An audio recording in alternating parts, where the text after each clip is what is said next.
अशी मोठी चिंतनशील मंडळी उपस्थित असताना माझ्यासारख्या नवरी कीर्तनकार खतर फार बोलणं योग्य नाही, त्यांच्या मनाचा मोठेपणा आहे बसून ऐकतात. हल्ली पाटील कोणताही कीर्तनकार दुसऱ्या कीर्तनकारांना ऐकायला तयार नाही. आपण फार मोठी माणसं आहात. अशा या अत्यंत नामसंकीर्तनाची फार मोठी समृद्ध परंपरा लाभलेल्या या थोरेश्वराच्या दरबारामध्ये मी समारोप थोडं होते. उशीर झालेला आहे. फार वेळ न घेता एक 5 मिनिटांमध्ये एका चरणाचा भावार्थ मांडण्याचा मी प्रयत्न करतोय. खर तर आपण अखंडपणे परमार्थ आणि प्रपंचामध्ये आपलं जीवन आपण व्यतीत करत असतो. पण बऱ्याचदा काय होते, आपण आलो त्याकरता त्या गोष्टीचा बऱ्याचदा विसर पडलेला असतो. पवित्र असा देह केवळ आणि केवळ परमार्थ करण्याकरता मिळालेला असता नाही. मानव परमार्थाकडे जास्त वेळ न देता नको त्या जास्तीत वेळ प्रपंचामध्ये देतोय.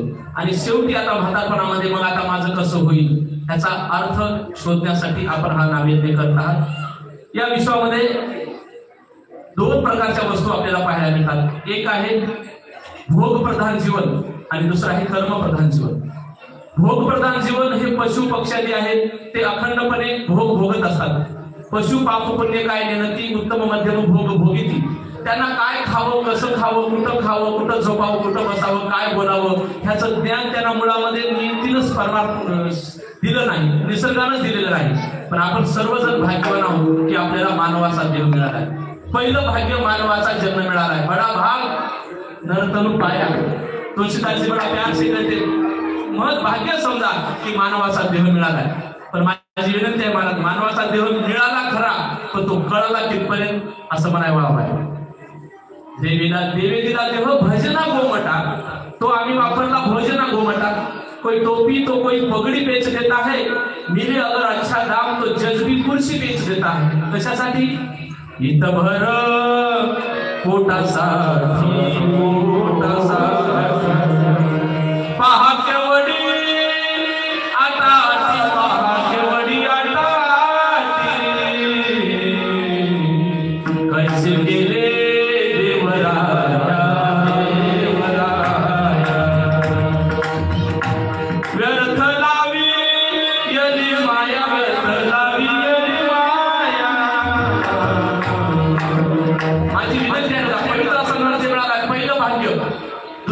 भारतात मिळाला.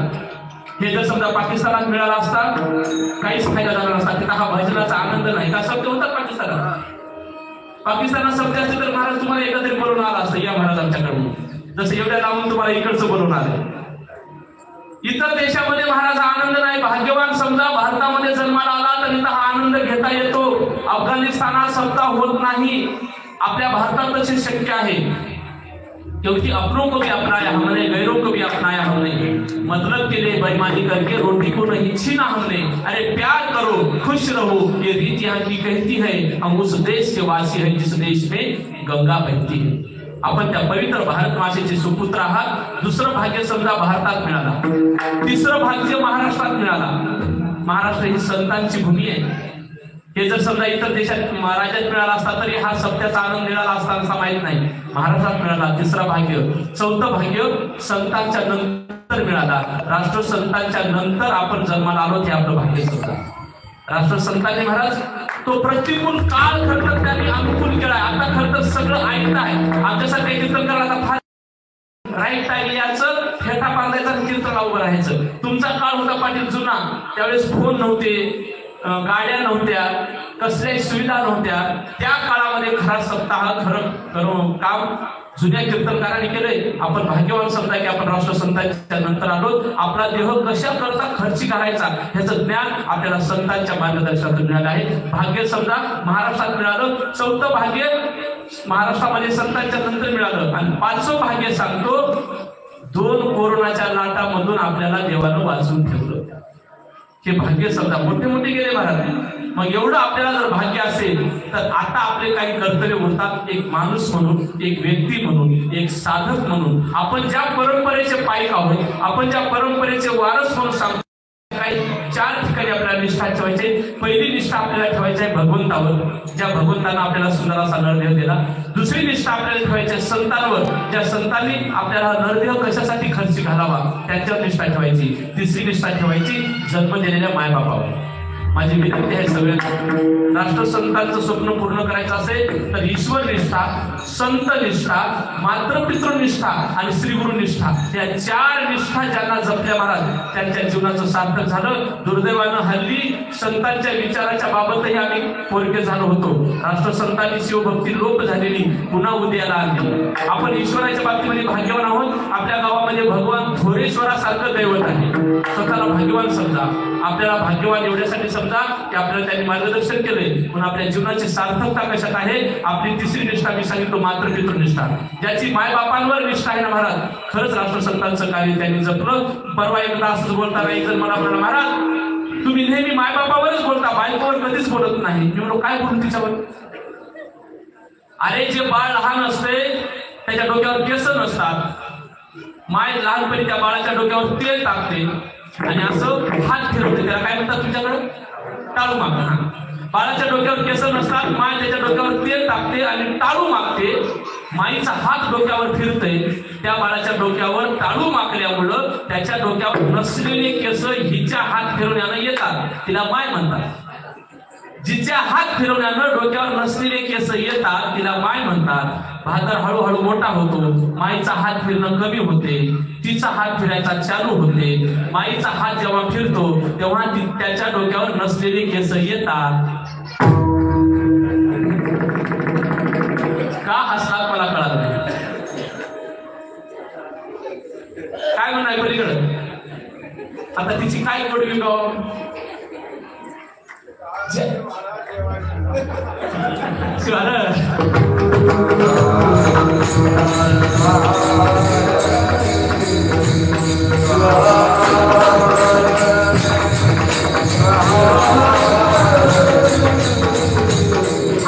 प्रपंच आणि आई वडिलांची सेवा करणं हा झाला परमार्थ. आता तुम्हाला दोन्हीची संधी बिलकुल जेव्हा मिळत नाही, मला नक्कीच मिळत नाही. आमचे तसंच आहे. आपण सगळे एकच आहोत. तुम्ही चूप आम्ही चूप. आईचा हात फिरताना नको ते केस येतात, नसलेली केस येतात. आणि जेव्हा हिचा हात फिरायला सुरू होतो त्यावेळेस असलेले केस काही जणांचा अर्धा एकर पडीत, काही जणांनी तर 37 कर बसून गेले. माणसाचे डोक्यावरचे केस गेलेले, माणूस गेलेली केस नसावा. माझी विनंती आहे, पवित्र असा नरदेह मिळाला सगळ्या तरुणांना माझी विनंती आहे. या नरदेहाला आल्यानंतर त्या 4 निष्ठा मी आपल्याला सांगितलं, ईश्वर निष्ठा, संत निष्ठा, मातृपितृ निष्ठा आणि शेवटची आहे श्री गुरु निष्ठा. श्री गुरु प्रती आपली निष्ठा असावी, कारण त्या श्री गुरुच्या कृपेच्या प्रसादावर तुम्हाला जीवाचा शिव होता येते. अभंगाचं शेवटचं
श्री गुरुचा प्रसाद प्राप्त करून घ्या आणि ज्या करता आला ते आपलं साध्य प्राप्त करा। जीवाचा शिव होणं हे आपलं अंतिम साध्य आहे आणि जीवाचा शिव व्हायचं असेल तर या या कलियुगामध्ये श्री गुरुच्या कृपेशिवाय जीवाचा शिव होणं अशक्य आहे. म्हणून तुम्ही श्री गुरुची कृपा नाम प्रसाद प्राप्त करून घ्या. त्या प्रसादाच्या बळावर लक्ष्मण म्हणे घ्यावो जन्म मृत्यू चुकवाहो, पुन्हा जन्माला मरणाला याच्या भानगडीत न पडता आता तुम्हाला मूळ स्वरूपाला जायचं असेल तर त्या श्री गुरुची कृपा नाम प्रसाद प्राप्त करून घ्या. तशी सद्बुद्धी अनंत कोटी ब्रह्मांड नायक भगवान थोरेश्वर आपणा सर्वांना देव. श्री गुरुची अखंड कृपा आपणा सर्वांवर राहो. आज तुम्हाला तो अमृतरूपी प्रसाद आजच्या दिवशी मिळो आणि तुमच्या तुम्ही तुमच्या जीव शिव ऐक्याच्या साध्याला प्राप्त हो अशी मंगलमय प्रार्थना या ठिकाणी करतो.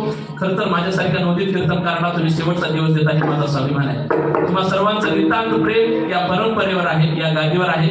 नंदगावकरांसारखं नवीन एखादं लेकरू तुम्ही वारंवार त्यांना सन्मानानं बोलवता. या कृपेस मी पात्र आहे माहित नाही, पण तुम्हा सर्वांच्या प्रेमाचा मी सदैव ऋणात राहील. खरं तर सत्याचं स्वरूप वाढलेलं आहे. युट्यूबचं माध्यम आलं, बरीच नवतरुण मंडळी येत आहेत. तरुणांसाठी टाळ्या वाजवा, तरुणांसाठी. जुनी जाणती मंडळी तर आहेच, मी सुरुवातीला बोलून गेलो. आता जुन्या जाणत्या मंडळीनं मार्गदर्शकाचं भूमिकेत राहायचं, मार्गदर्शन करत तुमच्या मार्गदर्शनाची नितांत गरज आहे. पण वाढलं पाहिजे, संस्कृतीचं जतन झालं पाहिजे, संस्कृतीचं संवर्धन झालं पाहिजे आणि संस्कृतीचं पुनरागमन झालं पाहिजे. तुम्ही संस्कृती टिकवला जुने माणसं, आता ही अजून पुढं पुढं वाढत जावो, याचा वटवृक्ष हो आणि भगवान थोरेश्वराची अखंड कृपा आपल्या या गावावर आपल्या सर्व साधकांवर राहो अशी मंगलमय प्रार्थना करतो. साऊंड सिस्टीम वाल्याला धन्यवाद देतो, त्या जोरदार टाळ्या वाजवा. खरं तर या मंडपामुळे सिस्टीम वाल्याला नेहमीच त्रास होतो आणि यावर्षी आपण सुंदर सेवा दिला, तुम्हाला धन्यवाद. गुणवंत गायक वादक आपण या ठिकाणी ठेवलं, या सर्वांच्या चरणी पुनश्च नतमस्तक होतो. युट्यूब वाल्याला धन्यता देतो की आपण अत्यंत सुंदर 8-9 कीर्तन आपण या ठिकाणी प्रसारित केला. तर गावातली 2 वक्ते या ठिकाणी उपस्थित आहेत, त्यांच्यापुढे मी वेळोवाकडे बोललो असो ते माझं अज्ञान आहे असं समजा. तुमचं प्रेम, तुमचा आदर, तुमचं हे स्नेह असाच नितांत राहावा. सप्ताह किती मोठा आहे मला थोड्या वेळानं कळणार आहे, त्यामुळे असा सप्ताह उदर मोठा होत राहावा. सगळ्या तरुणांचं आणि अनुभव मंडळींचं असंच या ठिकाणी योगदान लाभावं अशी अनंताच्या चरणी प्रार्थना करतो. आणि झालेली आजची सेवा अनंत कोटी ब्रह्मांड नायक भगवान थोरेश्वरासह श्री गुरूंच्या चरणी समर्पित करतो.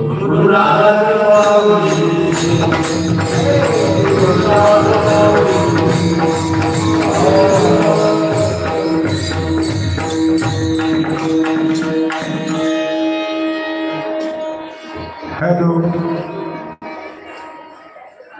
शेवटी एकच चाल होईल आणि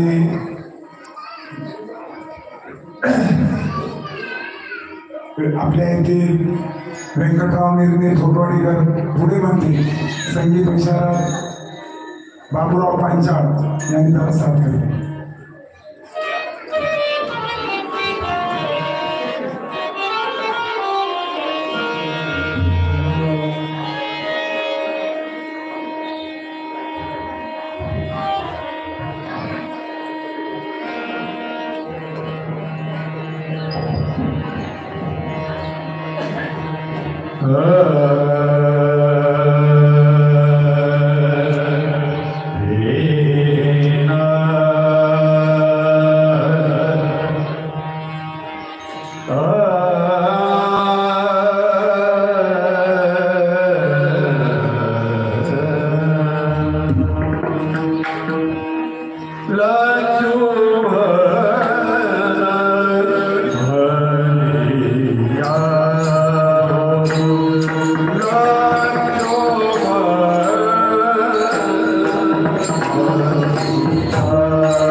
Hare